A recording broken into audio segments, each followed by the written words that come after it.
Ian. Dave. How you doing, buddy? I am well. How are you? I'm doing well also, Ian. I'd like to welcome everyone that's listening to the greatest automotive podcast in the known universe, Apex Adjacent. Nice. Thank I assume that was correct. Thank you, Steve. And sorry if it's not.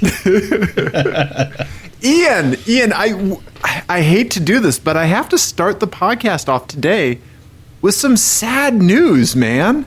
Oh. Yeah. Okay. I don't want to bum you out. I know we talk about some heavy stuff sometimes, but I know you got some stuff to bring us up. But Ian, what are you going to do with your life now that the Toyota Avalon sedan is ending production in 2022? Oh man, I guess I will. Yeah, I guess well, first of all, I didn't realize that, but I think it means I'm going to have to shift my dinner time to after 4 p.m., I guess. Not a good idea. I'll have to find a new way to get to bingo. You will. Yeah. I mean, I gotta say, I have many thoughts about Toyota Avalon, Ian. Yes. But I personally feel I am sad that it's ending production as the resident sedan boy on the show, right? A big sedan, whether front wheel, rear wheel, all wheel, what have you, right? Yeah. It's kind of a little bit of an end of an era for that. And the Avalon has been something that I've always kind of been fascinated by because it's been this really odd thing in Toyota's portfolio, like bumping up against the butt end of Lexus. Well, that's exactly my first thought of when I think about the Avalon is who buys this and not a Lexus? People that can't afford Lexuses yet, or just have no desire to move to a Lexus. My wife at one point had an Avalon. Yeah, and now she drives a Lexus, right? Yeah. Right. It's people on the way, right? I just took a weird turn and went Saab 900 turbo to old man sedan to Lexus. So my leapfrog was a little bit different than what their marketing and research team plans, right? But I remember some things about the Avalon, primarily that it was like a crazy bang for the buck. Like at least it was 7-8 years ago, you could get insane options for not a lot of money. Like it was a $35,000-ish sedan that punched way above its weight when it came to features. That's interesting. To be honest, I've never driven one. I've been in them, but I've never driven one. Yeah. And I've always just kind of assumed that it was just a worse Lexus. Yeah, I'm not sure. Yeah, I've never driven one myself. I think it's a little bit of kind of a Ford Probe syndrome in that anybody that I've talked to that had one loved it, and so from people that my wife and I've known two other people that have had them. One guy that I knew had, I think, 2 or 3 of them. He had Avalon. He moved from one to a new one and loved it. Yeah. And I remember the guy that I knew that had moved to a second one. One of the things that he loved about it was that you could still get a bench seat in it in 2016 or something like that, 2015. Yep. Right? Yeah, like a bench seat in a sedan. Yeah, crazy. And so it got my mind thinking about all of the things of what was the last car with a thing? Yeah. Right? And okay. Yeah. I like that. So I wanted to ask you, Ian, if you can think of I have an article up on a browser I'm not sharing with you. Okay. I want to see if you can guess some cars that were the last car with a given thing, or year, or whatever. Okay, all right, okay. Yeah, because I'm guessing one of them is going to be lap belts or something like that, right? Close. Or no seat belt. Yeah, right. So Ian, first up, what do you think whatever? What can you think of what do you think of when you think of the last car with a rumble seat? Oh, with a rumble seat. And for anyone who doesn't know what a rumble seat is, it's kind of like this little seat that you'd be able to like open the trunk and there'd be seats in there, and like you could kind of like open seat in the trunk and leave the trunk open. Usually the trunk open towards the rear of the car. Right. Yeah. And that's more of like a pre-war thing, right? But I would say it was probably still fairly popular in the 50s. I'm going to say it's like I'll say like a 62 Chevy or something. You know, you're not that far off. The Motor Trend has it as a 1949 Triumph. Okay. As the last car with a rumble seat. Let's see if I can just share without spoiling things. I thought maybe someone would be carrying the torch into the 50s. Yeah, and then just didn't sunset it. Yeah, because it's not like it's an era known for safety. Right. Yeah. Yeah. Okay. So there's a Triumph, which is pretty rad. That's a really fancy rumble seat. It's got its own windshield. Yeah. Yeah. Oh, you know what? You're right. Yeah. I wonder if people faced forward in this. Do rumble seats face forward? I think they can do it either. Okay. I think the ones the classic ones are in the American stuff you would face backwards. Yeah. But that's pretty cool. Right?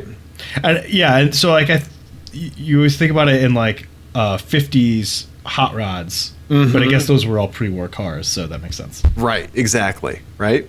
Yeah. Yeah. What do you think is the last car with a column-mounted 3-speed manual transmission? On the tree. This is tricky because I think that those lasted pretty far in pick-em-up trucks. Yeah. Yeah, you're right. It was a pickup truck that had the last one. I've never driven one. You have. I have.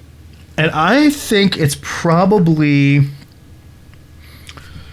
I'm going to say it's a Dodge. I'm going to say that it's a Chrysler product.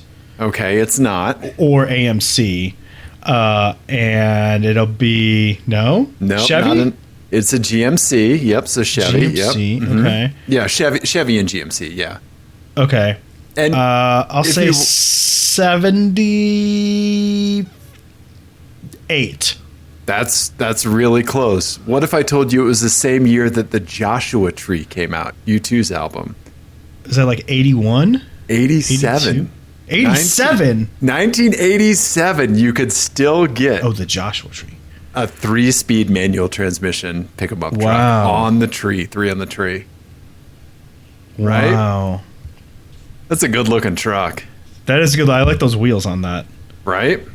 Yeah. That is the pickup trucks. It's so crazy that it's shitty old pickup, shitty old pickup, shitty old pickup, and then one day you wake up and there are the coolest things on the road, and it happens like it's a rolling thing. Yeah. And it's different for every generation. Yep. And every make. But at some point they all become, oh wow, that's the coolest thing I've ever seen. Right. Yeah. Right? Like, how cool are, say, like the Iron Man Ivan Stewart livery themed, like, old Toyota pickup trucks nowadays? Oh, hell yeah. See? Right? You know? Yeah. Yeah. Like, and, you know, I know Nissan hardbody pickups are probably going to be in, like, the next wave of nostalgia, right? Yeah. You know? Yeah. Yeah. Man, that's crazy that you could get that into 87. Right? That's wild. Yeah, it is. It is. Ian, when was the last car produced with a 3-speed on the floor manual transmission? Oh, wow. It's a little bit of a trick question. Is it also 1987? It is. Yeah. It's the same car? It's the vans. Yeah, the G Series vans. Yeah. Yep. The same transmission, but they moved the shifter down to the floor. Which is a weird move for a van, because van's all about space. So you think you'd want to keep it up on the tree to have van space. Yeah. I mean, that's where you put kidnapped children, shag carpet, and you're... But the transmission is essentially behind you. True. So maybe it's just the linkage doesn't work. I bet that's what it is. That's a good question, or that's a good point. I bet you're right. Yeah, they Right. couldn't make a weird linkage. Yeah, but in the pickup truck, the engine's right in front of you. Yeah, and the transmission is right there. Okay. Although there's column shifted automatics, but I don't. Maybe it's just different. Maybe the linkage is different enough that it wouldn't work. Yeah. Yeah, right? Huh. What do you think? Vans are a crazy packaging exercise. Yeah, right. Did you see that thing that was kicking around about like how the Toyota Previa, the supercharged one, would drive like the supercharger and accessories, like with like another drive shaft? Yeah, Yeah. it's crazy. It's insane. Right? Yeah, van engineers could like send us to space, no problem. Yeah, Yeah, like move NASA, we got this. with a sheet of plywood in the back. Right? Yeah. Yeah, nice. Okay, what do you think was the last car with a carburetor? Oh, that's probably into the 90s. Yep. For sure. Yep. Probably. For half a point Ooh, is it deduction, Japanese? you can get an album of the year. No, it's probably pretty deep into the 90s, probably like 90, 95, 96. I'll say 96, and I'll say it's probably is it like a Hyundai? You Or know Daewoo? what? Dude, you're not far off. It's an Isuzu pickup truck from 1994. Yeah. Okay. Yeah, the Green Yeah, Day that seems Dookie right. of pick-em-up trucks. Mm-hmm. Right? Right. Yeah. And this was, I'm going to get myself into trouble here. This was also an old S10, right? Oh, I think you're right. I think you're right. Yeah. Oh, yeah. Well, it says 2.3 inline 4. I bet that's the previous generation S10, and that's why that still had a carburetor. Okay. Gotcha. Yeah. My 88 Nissan pickup with the Z24 engine, whatever, I can't remember the designation, had throttle body fuel injection. So it wasn't like individual fuel rail, but it was throttle body fuel injection. Yeah. Yeah. And that was 88 for Nissan. Mm-hmm. Yeah. Here comes the Suzu 94. Yeah. Yeah. Okay. All right. Last car. Let's see. I'm gonna skip a couple that are boring. Yeah. Last car with a cassette player. Do you remember this one? What year? Last car with a cassette player? I mean, well, my 2004 came with a cassette player. Right. I'm guessing it's into the Obama presidency. And we're talking Obama administration. I'll say 2010. And it'll be. You're right. You're right on the year. Oh, am I? Okay. Yeah. 2010, and it's gonna be surprisingly like nice car. I think. You're right. I think we may have even talked about it on the show before. Oh, really? Mm-hmm. This was a car. I don't listen to this show, so I have no idea. This was a car that I beat in one of those like highway merge drag races when I had the Loaner Pacifica hybrid minivan. Oh, okay. Yeah, and they were not happy about it. Man, this is going to be tough. Is it German? Nope. I kind of want to say like a Lexus IS 300. It is a Lexus, Ian. You are right on the brand. Ian, it is the Lexus SC 430, their weird little convertible. I can't believe they made that all the way to 2010. Right? With a tape player. That's crazy. Yeah, here's what we skipped. We skipped the last car with front vent windows, 96, the Bronco, the OJ era Bronco. Yeah. T-tops, 2002 for the Camaro and Firebird. Wow. Right? Hidden headlights, 2004 for the Corvette. That makes sense. Right? Yep. Yep. And then lastly, Ian, what was, to bring it back around, what was the last car with a front bench seat? Oh, well, it's the Avalon, right? No, it's not. Oh, it's not. There was a car after that I think 2 years went after with a bench. Oh, okay. Probably Mercury Grand Marquis or a Crown Vic variant of some sort. Close. Is it a Caprice? No, it's the Chevy Impala in 2016. Really? The fleet version. 40, 20, 40 split front bench. Interesting. Yeah. Yeah. Huh. The last car with a bench seat. Nice. Right? Huh. Yeah. That's Yeah. really funny. So pour one out for the Toyota Avalon, Ian. It is. You know what? I when we were talking, I realized one of the reasons that I think I just always have like a kind of like a with the Sure. Avalon. It's also my very least favorite Roxy Music album, and it like makes me angry. How much I don't like it. Gotcha. So you just have negative association to it. I do. Okay. Gotcha. You just don't instantly think of Frankie? No? No, I think of Roxy Music and how like schmaltzy that album is, and I just don't care for it. Gotcha. Okay. All right. It's their most popular one, of course. Of course it is. Of course, I don't like it. Uh-huh. Yep. Anyway, So there you go, Ian. Wait, now that was great. I like that.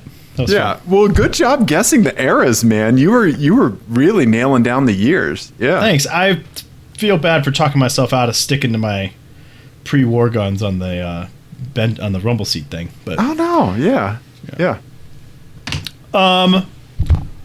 I've seen something Have you? Okay. to bring it up. Okay. So I was at the coffee shop with Nico, with my oldest, and we were waiting for our coffees, and he looked outside and he lost his mind. He has been very into he's been asking a lot about what cars are rare, Oh, okay. and he's been very into Lamborghinis lately. Uh-huh. And he asked me like, "Oh, are Lamborghinis rare?" And I was like, "Well, they used to be, but now they make the SUV, and you see those a lot now." Blah blah blah. And then I had to tell him. I was telling him like, actually, we had a car that was very very rare. Right. Okay. That was like more rare than any Lamborghini you've ever seen, and he didn't believe you. I didn't believe it. And I explained to him about the Saab and all that. And he was like, "Well, why'd you get rid of it then?" And I was like, "Well, here's the thing about owning a rare car." And so I told him, it's hard to get parts and it was expensive and it broke all the time, blah, blah, blah. Right. So he's been very into that. And Interesting. and so another really fun thing that has happened is that in the last week, for whatever reason, we have seen 2 Nissan Murano cross cabriolets. And I've been like, "Look, Nico, that's a super rare car." And I told him about like how crazy it was and like how it didn't really sell well and there's not very many, but people love them. And he has been telling people, anyone who will sit still long enough, as he does, Right. because He's a talker. if you meet someone, that's not a new friend, that's an audience, right? Because that's how he goes. So he's just like, Are you sure he's your child? I know. He's just like talking at people about the Nissan Murano Cross Cabriolet and how rare it is. Uh-huh. But excitedly, we got him right back on track with better cars because he saw this outside the coffee shop window and lost his mind and forced me to go outside and take a picture of it. Okay. Let's see here. Oh, Brand new. There we go. Brand new Ferrari Roma outside Wow. our lowly little coffee shop. Jeez, look at that. Yeah, it's gorgeous. It is. Wow. It's very beautiful in person. Wow. See, like, I don't even know modern Ferrari model names. Like, I'm out of touch with Ferrari's current portfolio. Well, they've just refreshed, so that's part of it. Okay. Yeah. Wow. But Roma. It's beautiful. That's amazing. Yeah. I would assume he lost his mind. Yeah. He was super excited about it and asking me about what it was and blah, blah, blah. But yeah, that's their, like, that's kind of in, like, the 612... Gotcha. 599 sort of family. Like, it's the front engine 2+2. Sweet. Their awesome. take on a GT. Yeah. Which Yeah. I love. I've always loved the 456, the 612, like The front all engine that. Ferraris. Yeah. Right. Yeah. Yeah. Give me a V12 up front. Just make it wild. Yeah. Yeah. Right. Yeah. Yeah, for sure. I think it's definitely, like, the more, I don't know, it's more the idea of, like, I'm going to pack my bespoke suitcases and Right. drive cross country to some glamorous location. Right. And the Yeah. mid-engine ones are like, I'm going to go to a track day and then I'm going to break down on the way home. Right. Right? Yeah. No. That's more that vibe. Right. Yeah, the front engine ones have an air of exclusivity about them, you know? Mm-hmm. Yeah, right. And then, like, when you drop it off to get serviced, like, these are just right this way, sir. And I feel like the mid-engine ones, I just picture, like, a very harried person, you know, with, like, just a very stained shirt, swearing in Italian and throwing wrenches. Right. You know? Right. I don't know why, but I just feel like that's the ownership experience of the mid-engine Ferraris versus the front-engine Ferraris. Gotcha. I like that. Yeah. We'll have to ask our friend Andrew Peterson if that is true. Yeah. Right? Yeah. No, so what do you think was the kind of, what clicked in Nico's head when, like, to start asking questions about rarity, like, specifically around cars? Did you point out something and, like, give that an attribute? I think I might have, because I think he was asking me about, he saw a Lamborghini and was very like, oh, this is awesome. And so he asked me a lot about Lamborghini and, you know, I don't know, there was a million questions and I'm sure I said something about rarity in response to one of them. Gotcha. But I did tell him about the SUV thing. And like, you know, some people aren't happy about it and blah, blah, blah, because they used to be rare and now they're kind of everywhere and blah, blah, you know, whatever. So they're not as cool as they used to be, maybe, or it changes the brand when they kind of make more of them, right? Right. And so I think he really, like, took it to heart. Has just been obsessed with how rare cars are. Okay. Yeah. Well, if anyone's equipped to show him the downsides of rarity. No, yeah. Yeah. Let me tell you the time I got the wrong fuel pump 4 times. Remember that year you had to eat generic brand cereal? Yeah. Nico? Yeah. Yeah, when you had to eat Firsted Flakes. Yeah, with Timmy the Tigress as the logo. Yep. Yeah. Huh. Okay. That's really interesting. It's so interesting seeing these things, like, become concepts in his mind, right? Yeah. For sure. What other kind of, like, automotive attributes or, like, automotive things do you think, like, he doesn't necessarily have the grasp of yet that, like, you're looking forward to him learning, besides, like, driving mechanics and stuff? Well, one thing that I'm not excited about is him coming to understand the, like, politics around Tesla and Elon Musk, because right now he just knows that Teslas are electric cars, and so he just gets, and he's very environmental, so he, like, gets really amped up. Do you see what I did? Did you see what I did there? Show's over, everyone. I said amped up. I'm turning about off your electric. camera. I'm muting your audio. He does get very excited about the electric car thing, so he'll be like, yeah, cool, to, like, everybody with a Tesla, no matter how obnoxious their license plate or whatever. Right. So I don't want that to be ruined for him, so I've been really trying not to say anything about it. Sure. but it's coming.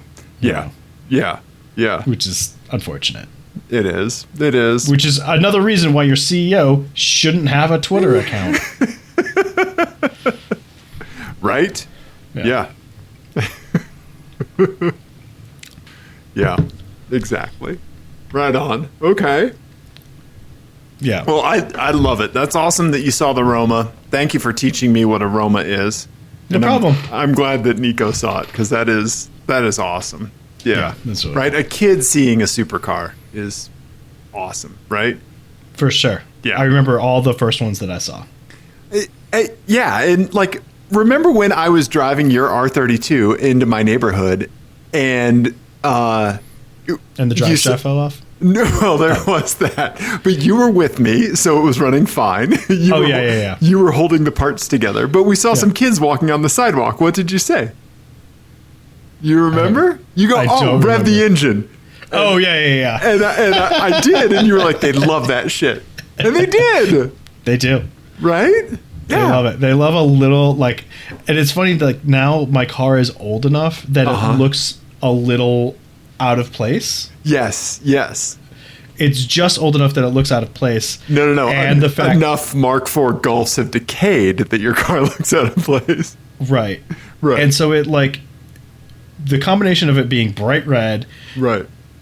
and slightly less bright red and dull red and a few shades in between. But anyway, but it's like red and small and it makes a big noise and kids like love it. I did allegedly a donut on the street in front of one of Nico's friends' houses one time. Allegedly. And allegedly his friend lost his fucking mind and apparently wouldn't stop talking to his dad about my car for like 3 months. Nice. Yeah, my hat's off to you. That is see, that's the right kind of dad move, man. Yeah. Mm-hmm. Oh. You're a good dad, Ian. That's so great. Nice. Yeah. If you can't impress a 6-year-old, I mean, right? What are you doing? Yeah, exactly. Yeah. No, I love that. And I love I just love knowing that that kind of those synapses are firing for kids and stuff when they see that kind of stuff and hear that kind of stuff. That's very badass, right? Yeah. That's fun. Nice, man. What else do you want to talk about tonight, buddy? Would you like me to deliver you a license plate game? I would freaking love that. Yeah. All right. Yeah. All right. I'm excited about this one. It's been percolating a while. Okay. Is this an instance where you've had 2 in the hopper and a third finally came through? You know, honestly, I had one where I saw it and I was like, this person's a fucking maniac. Driving around with this on their license plate. And I need to get this into a license plate game. And I struggled for a while to find a theme, and I think I landed on one. Okay. All right. Okay. So this one is called The Line Between Being Sweet and Creepy. Okay. Sometimes it gets a little fuzzy. Yeah. You know, is this a sweet gesture? Or is this someone being a fucking creep? Right. There's giving out candy, then there's trick-or-treating.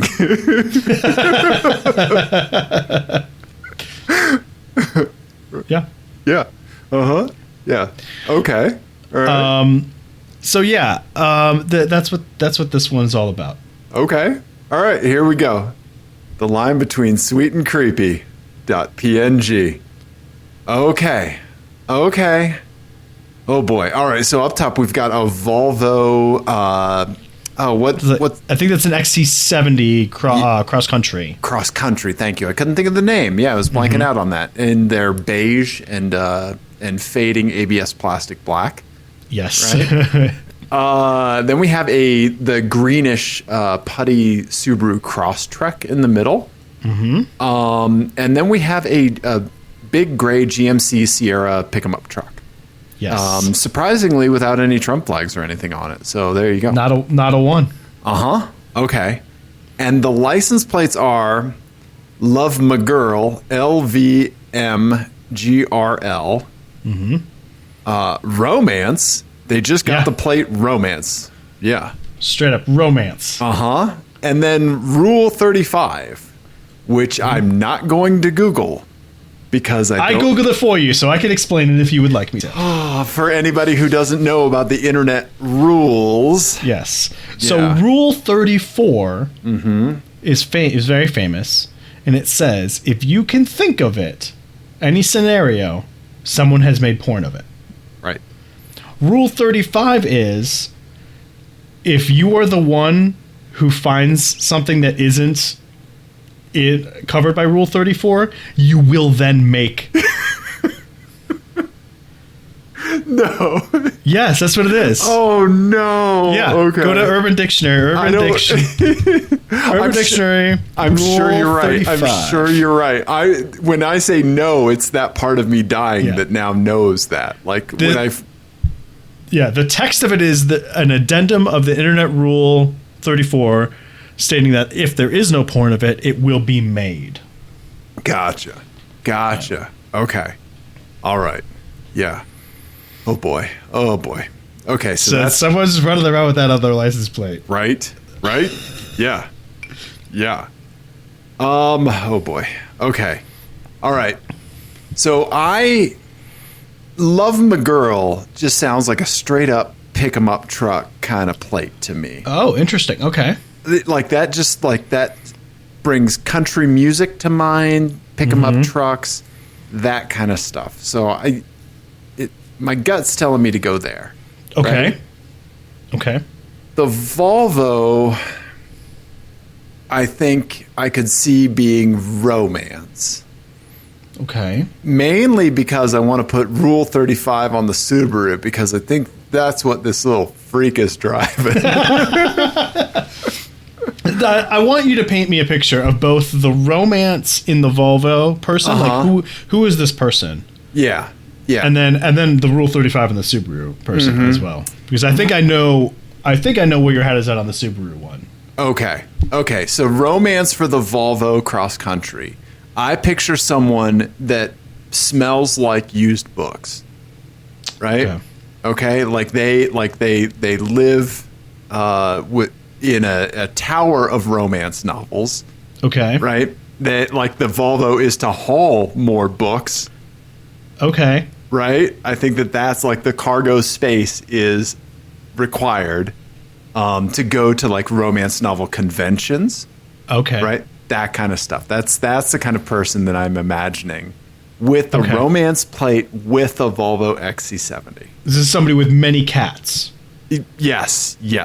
Okay. Right? Okay. I think I'm tracking.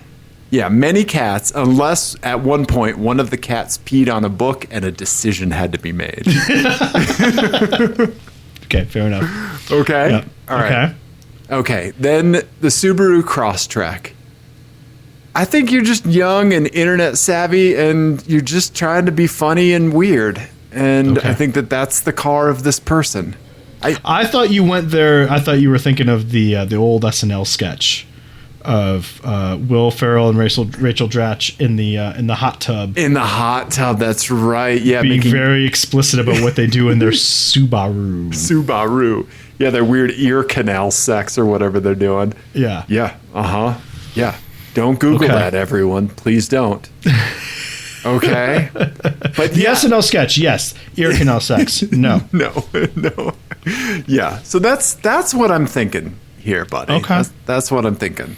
Interesting. Yeah. Interesting choices. Do you want to change your answers? I don't. I've talked myself into it, Ian. I've talked myself into it. All right. Okay. I'm very anxious to see the solution here. Oh boy, here we go. All right.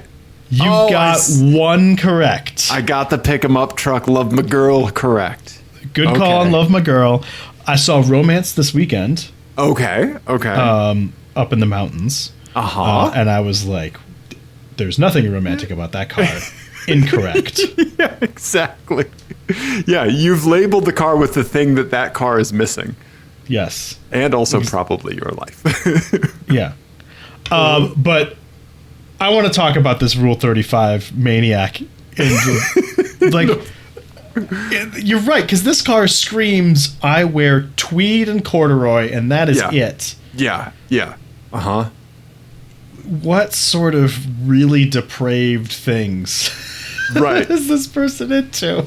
It's got to be a hand-me-down, right? Uh-huh. And now that it's lasted long enough that the person that's gotten it handed to them now has a job good enough to spend that money. It's a hand-me-down job that's lasted long enough? There's probably a way we could shorten that. Mm-hmm, probably. There's probably a different way to say that. Yeah. Huh. We'll never know. Maybe we would have to Google it. I don't know. Do it from your work computer. Yeah. Yeah. No, I think you're right. Yeah. I think that it just paints such a disparate picture. The car to plate gulf, I think, has not really been wider than this, right? This is the plate version of that one truck that you saw with all the political bumper stickers that took a hard pivot to... Who did they pivot to? It was like all like Florida and like kind of vaguely right-wing stuff, and then Blur. It was a Blur sticker. I thought there was one that was like Republican candidates, Ben Carson or something like that. Oh, there was that one too. Yeah. Right. Yeah, or like normal person, Ben Carson. I think that's what it was. Yeah. Okay. Yeah. Right. But yeah, this I thought about it for like weeks after I took this picture, because I was like, who is this person who selected the most boring? Like, that's not just like a boring car because there's nothing interesting about it. That is a car that was over-engineered to be boring. Right. It has its demo and it's good. Yeah. Right. It's aggressively boring and aggressively kind of like, like stuck up, Right. Yeah. I don't... and maybe they're into some weird stuff, but they keep it under the, they keep it under their tweed jacket and don't tell people. I don't know, man. Maybe the Volvo storage space is just for a bunch of fursuits and toys. You never know. Yeah. Never know. Hey, but anyway, we're not going to yuck someone else's yum. You do you, Volvo. No. Yeah. I love it. Uh-huh. Also, yum, what they're into. Yums. Just yums and yums and yums. That doesn't even mean anything. You're just making that up. Yeah, they put the yums and the yucks and... That's when Ian learned he can submit his own things to Urban Dictionary. Yeah, right. Yeah. Okay. All right. Well, I really appreciate that license plate game. Yeah. Thank you for the gimme with the pick 'em up truck. Love my girl. You're welcome. Yeah. I didn't even consider that. I was just like, I needed something that's... What was the picture you had in your mind of this person? Of the Love My Girl? Yeah. Yeah. I think it's not far off of it. I think I was thinking more like Promise Keeper, like one of those sorts of things. Mm-hmm. But I think your energy is probably more correct. Okay. I mean, they're not a million miles off of each other. No, they're not. They're not. And it gets more creepy, like depending on the girl that they're talking about, right? Yeah. If my Love My Girl was like his daughter or something like that, it's like, okay, dude, like, yeah, we get it. You fucked. Oh my God. You made a kid. Who cares? Yeah. No, but like, yeah, I don't know, Ian. Yeah.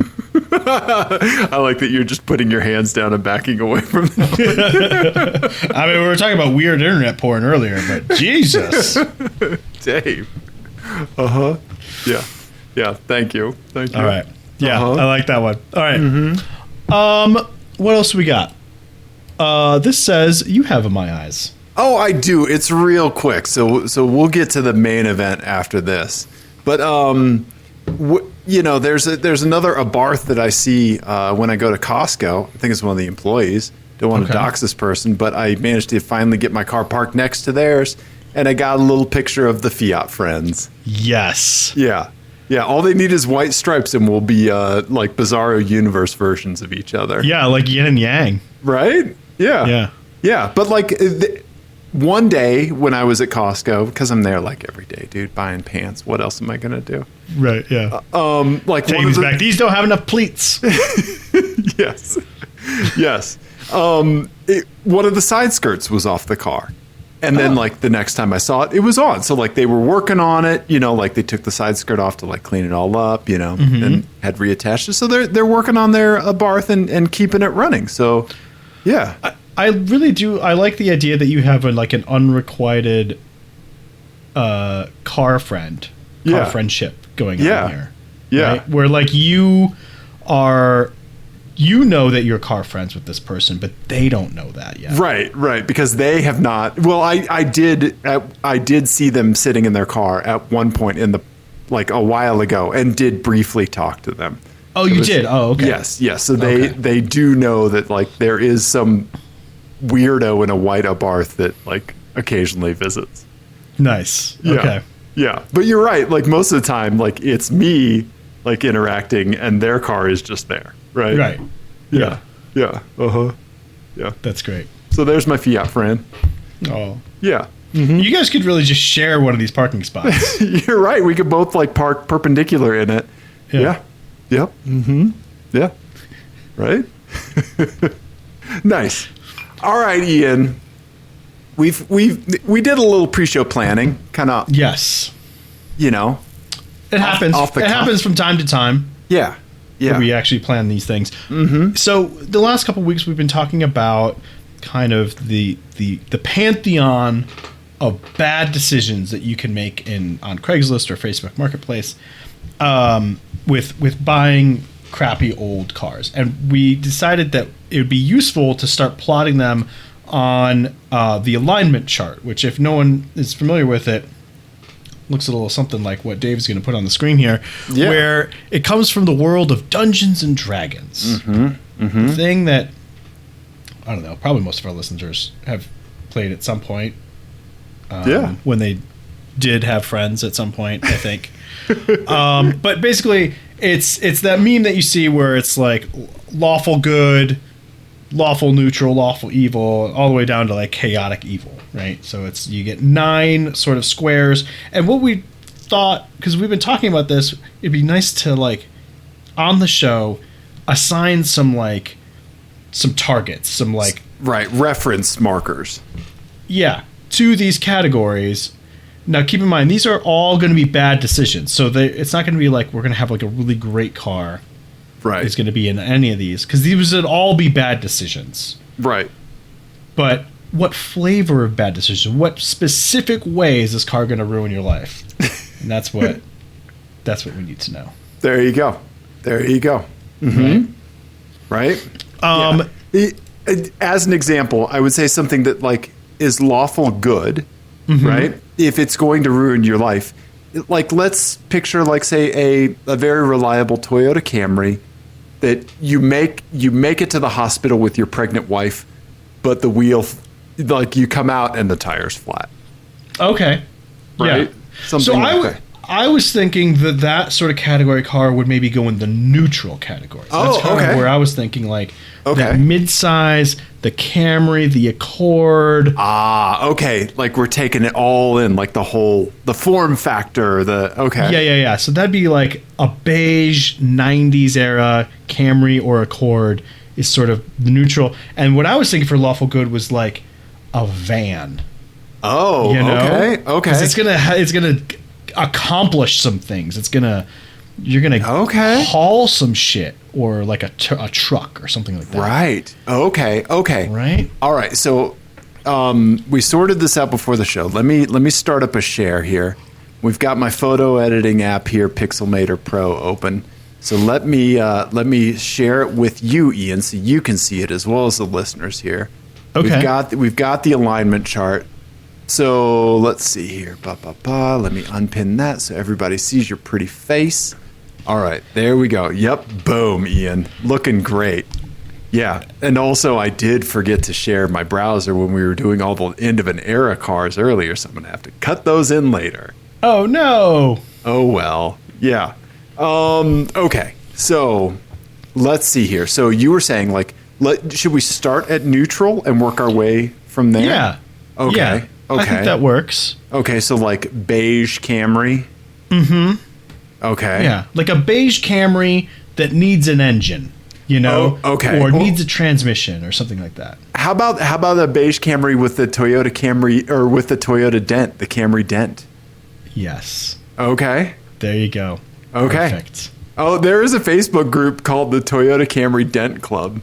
Yeah. Yeah. Okay. Let's just steal pictures from the internet to make this. All right. Yeah. Absolutely. Yeah. I'm thinking.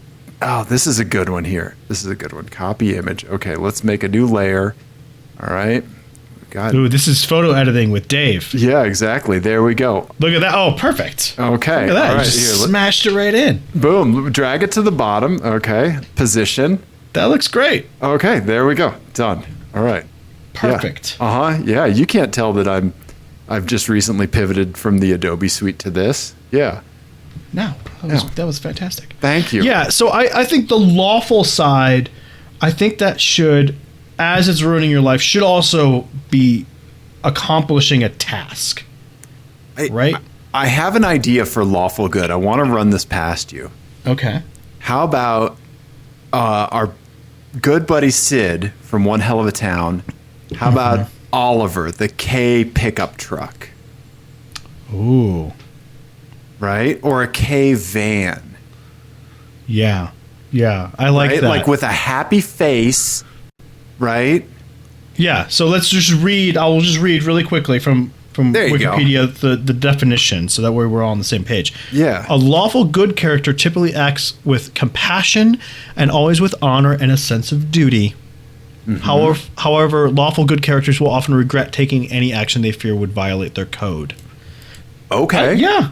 Like merging onto the highway.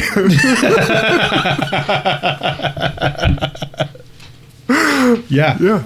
No, Yeah. I think that's perfect. I think that's perfect. Because Okay. it's still not the best decision to buy a car that has no parts available in this country. Right. Yeah. Or where you're the crumple zone. Right. But it's got a happy face and it can do jobs. Yes. Okay. So what do you think? That's Pick 'em up perfect. truck or K van? Or it's Oliver. Like, I mean, that's perfect. Okay. The little K pickup truck. Yep. Is perfect for that. Okay. All right. Oh my God. Yes. There we go. So we're doing important work here. We really are. Everybody loves an automotive podcast that just photoshops. Yeah. All right. Okay. All right. So what are we thinking for? How do you want to go from here? You want to skill tree this and go lawful, neutral, good? Yeah. So I think lawful You want to go? Oh, you want to go neutral good next? Whatever. I was just thinking one of those two squares because I've been skill treeing lately. Yeah, lawful neutral is a character believes strongly in lawful concepts such as honor, order, rules, and tradition, but often follows a personal code in addition to one set down by a benevolent authority. Examples of this alignment include a soldier who always follows orders. Blah, blah, blah, blah, blah. Okay. I have an idea, but I want to hear yours first.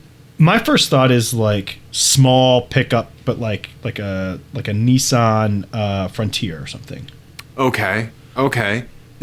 I hooked into the remark about like a little bit of individuality, and when I heard that, I thought airbrushing. Not like an airbrushed van, but maybe like an airbrushed van or like an airbrushed pickup truck or something like that. Something I like airbrushed van. Perfect. Okay. Yes. Okay. All right. Airbrushed van. All right. Van. Let's see here. Let me find a good one. There's always like Krieger's van from Archer, but like and not like like the bikini lady kind of like airbrush van, but like the weird space scene, right? Yeah. Right? Yeah. Like the cover of a Yaz Or if there's album. a bikini lady, also a wizard. Right. Or like the barbarian dude in a man thong, right? Mm-hmm. Yeah. Mm-hmm. Yeah. Okay. Oh, here we go. How about an airbrushed van that's just like, that is a very like apocalyptic looking horse, or very like epic looking horse. There you go. Okay. Perfect. All right. Oh, yeah. You're still going to get some shit done. Yeah. Your life is not going to be better because of this. Oh, the aspect if it's like $1,000. Not in our favor. Do we set That's okay. it on? Just crop the GMC out. We all know. That's fine. Okay. All right. Okay. Yeah. No. And I will say, if anybody has any addendums to this that they think, or wants to give us their own alignment chart, we are here for it. We will post it on our Twitters for sure. Yeah. If Twitter continues to exist. Yeah. Yes. Now, again, imagine you're buying this. All of these cars should be, you have to imagine you're buying them on Craigslist and they're suspiciously cheap. Yes. Uh-huh. Right? Yeah. Okay. Lawful evil. Yeah. I have a first thought. Okay. Do you have a thought on this one? No, hit me, Pat Benatar. What is it? Crown Victoria. Oh, okay. Crown, like ex-police car. Yep. Crown Vic. Yep. Car, Crown Vic. Yep. Right? Yep. It's gonna be so beat to shit. Yep. And everybody stabs their brakes when they see it. Mm-hmm. Right? Yeah, you're just kind of fucking up Christmas for a bunch of people. Yeah. Yeah. Oh my God, why can't I search, Ian? Yeah. Okay. Ex-police car, Crown Vic. My browser just decided to poop.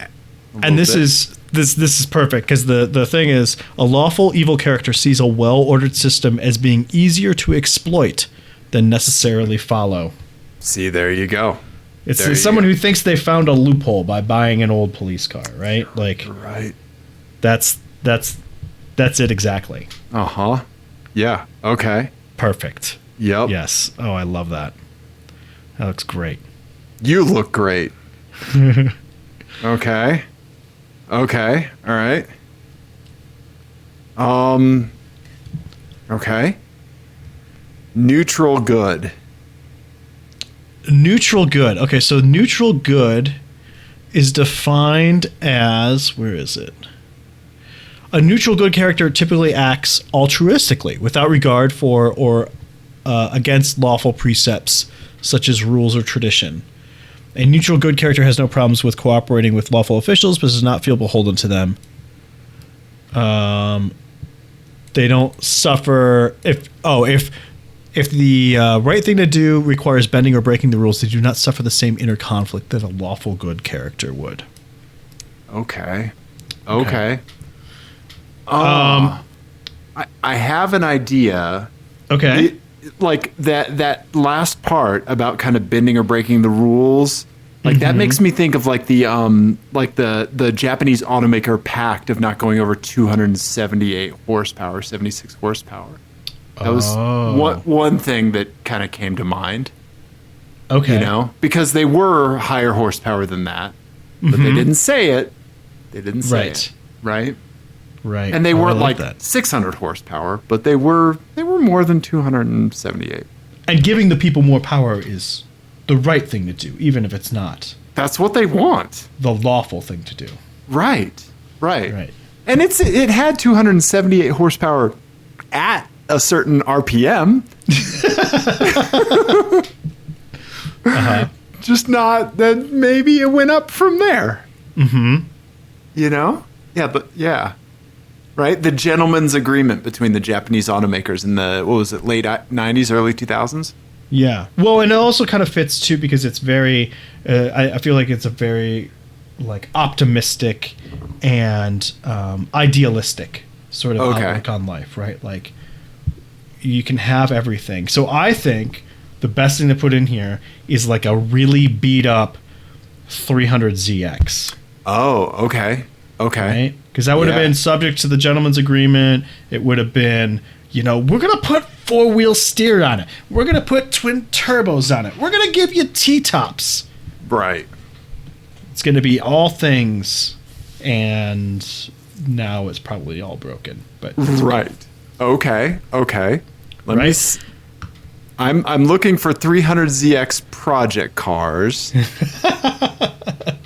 Here, let me paste this in and tell me what you think about this. Okay. This 300Z here. Maybe it's not a good enough picture. I think that's perfect. Yeah, you think so? Yes. Okay, let me just take a quick scroll, see if there's anything else I like more. Okay. Yeah, not really. That's all right. I think that's I think that's perfect. Okay. All right. Okay. Okay.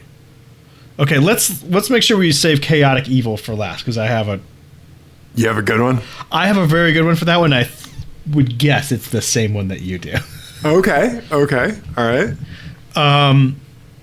Okay, so chaotic good. A chaotic good character does what is necessary to bring about change for the better, disdains bureaucratic organizations that get in the way, and places a high value on personal freedom, not only for oneself, but for others as well. Chaotic good characters usually intend to do the right thing, but their methods are usually disorganized and often out of sync with the rest of society. I think this has got to be a Miata. Okay. Okay. Right? Explain yourself. So, a Miata is doing good, right? It's a tiny little car. Doesn't get good fuel economy. Great fuel economy, but it ends up in the hands of people who do not use it for that, right? Very explicitly. Right. And it's also like it's still a very weird car in the market. Like it almost like shouldn't exist still. Like everybody is doing bigger and bigger and bigger and bigger cars, and the Miata is still around and doing its own thing. And like, you put the top down, right? You know what? Right. And the top down motoring is for everybody, and having a sports car is for everybody. That's what it's got to be.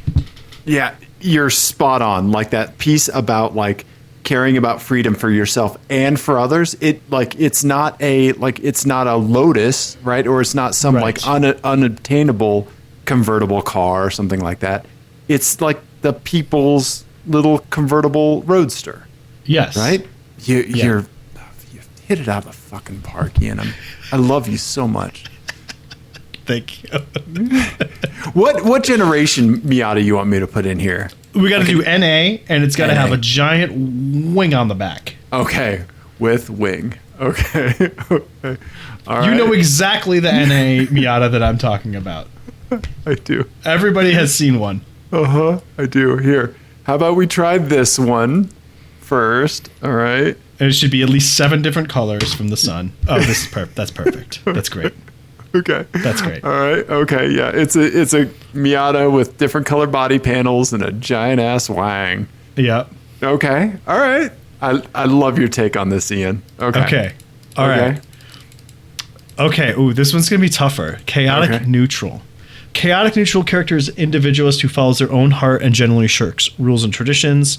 Chaotic neutral characters promote the ideals of freedom. It is their own freedom that comes first. Good and evil comes second to their need to be free. I have the perfect one. Okay, let's hear it. It's a Saab 900 Turbo. They had an ad campaign that said, what was it? It was like live your own road or something like that. Okay. Yeah.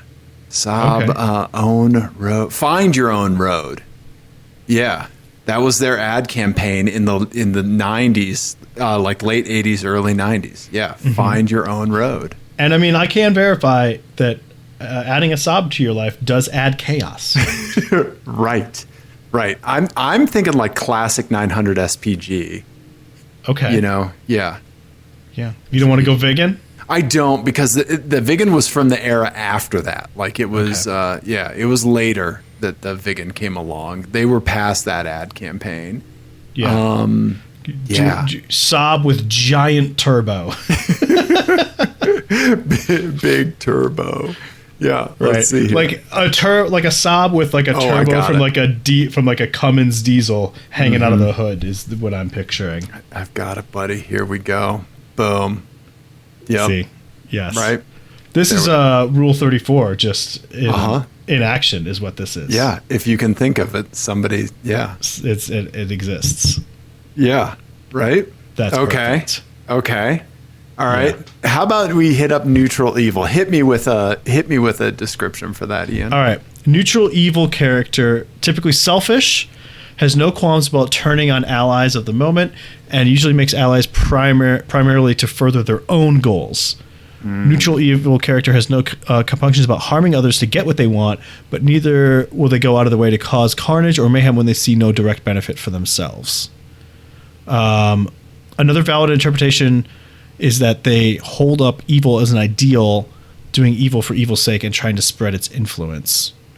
Ooh, okay. I think I have an idea. Okay. Like I've got a little bit of an idea. Yeah, like I'm thinking like Mopar with the monster energy eye on it. Yeah. I don't know.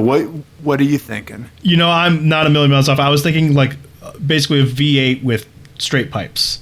Okay. Yeah. Right? Yeah. Like, but I think I like that. I like you bought the cheapest Hellcat. Yes. Yeah. You know, or you bought like a 392 challenge. It's got to be a Challenger. Yep. Just look for the roughest Challenger. Right. Yeah. That you can find. Okay. Dodge Challenger. Monster Eye sticker. Right? Uh-huh. Yeah. Yeah. Craigslist Challenger. Yeah. I put $1,000. I put bad condition in there. Yeah. Yeah. Let's see. I'm not really. People don't like to brag if their car's in bad shape. Right. Yeah. Yeah. Right. I'm gonna put Challenger Mechanic Special. Yeah. Oh, there you go. Yeah. Let's see here. Yeah. Oh, okay. Here. I think this I think will do. This one here. Yeah. You know. Yeah. Right. That'll work. Okay. It is a little menacing. Yeah. Mm-hmm. Okay. We may have to do a little bit of masking or adding a background layer in there. Okay. That's okay. Okay. All right. And this brings us to chaotic evil. You want to hit people with the definition? Sure. Chaotic evil. Chaotic evil character tends to have no respect for rules, other people's lives, or anything but their own desires, which are typically selfish and cruel. They set a high value on personal freedom, but do not have much regard for the lives or freedom of other people. Chaotic evil characters do not work well in groups because they resent being given orders and usually do not behave themselves unless there is no alternative. There's only one car that you could buy for $1,000 on Craigslist that would inject all of that into your life, that would act that way towards you, the person who gave it a home. Okay. I think it's a high-mile Maserati Quattroporte. Oh, dear God. Okay. I love it because it's like the Maserati just is. It exists. It doesn't give two shits about you. It's loud. It's flashy. Yep. Yep. And it's going to look loud and flashy on the back of a tow truck 6 out of 7 days of the week. Uh-huh. Yeah. Let's see here. Used. Uh-huh. Yep. The only other, the other addendum to this, other than the Challenger and neutral evil, the way we could have gone with that is like Land Rover. Oh. Okay. But it's similar. I think similar energy. Yeah. Yeah. Perfect. Right? That like first gen. Mm-hmm. I mean, not first gen, but like first. Yeah, the first new gen. Yeah, the first new gen. Yeah. Yeah, the first second gen. Mm-hmm. Second first gen. Yeah. I think this is a fantastic start to this. I do as well. Yeah. If anybody, let's post this up on the Twitter when this episode drops, and let's, yeah, good. Here, we're going to export it, Ian. Command nice. E. We're making a JPEG, buddy. Yep. I love it. Nice. Okay, we did good work here. We did good, important work here tonight. Yeah. The chaotic good Miata project car is so great. Yeah. Uh-huh. Yeah. Nice, man. Nice. Right on. Okay, let me kick around again, and we've stolen all the images. We don't own any of them. Yeah. Correct. Thank you to everyone we stole these images from. Yes, exactly. Yeah. Well, what do you think, Dave? Do we do a car show? I think we did, man. I think we did. Yeah.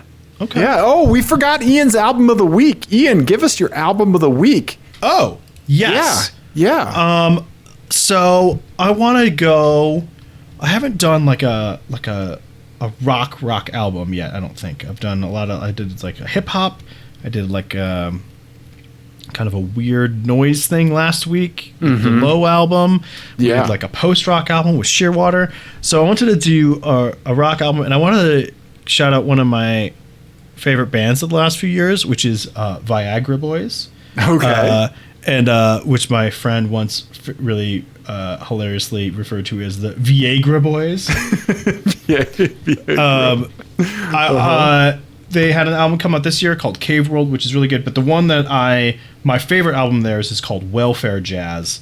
And they're from Sweden. They're super weirdos.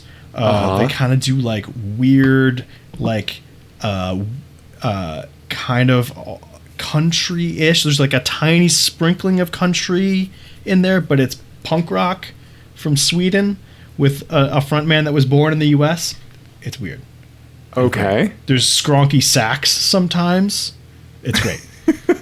That sounds like something you'd find on Urban Dictionary. Skronky sax. Skronky sax. Yeah. It's fantastic. Welfare Jazz is their best album. Okay.